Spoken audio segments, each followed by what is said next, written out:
முஹம்மது நபிகளின் நூரே, முஹியத்தீன் அப்துல் காதிர் வலியே, ஜோதியில் நபிகளை பார்த்தேன், வினாடியில் தன்னை மறந்தேன்.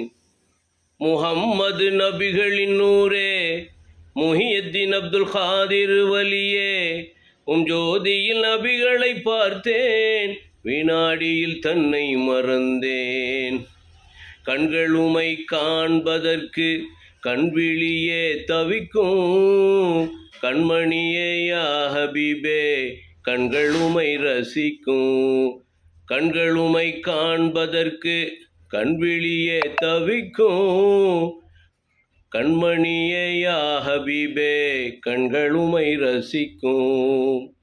முஹம்மது நபிகளின் நூரே, முஹியத்தீன் அப்துல் காதிர் வலியே, ஜோதியில் நபிகளை பார்த்தேன், வினாடியில் தன்னை மறந்தேன். அனைவருக்கும் ரமலான் முபாரக். இன்று முஹியத்தீன் அப்துல் காதிர் ஜீலானி அவருடைய பிறந்த நாள். அனைவருக்கும் நல்வாழ்த்துக்கள். அஸ்ஸலாமு அலைக்கும் வரஹ்மத்துல்லாஹி வபரகாத்துஹு.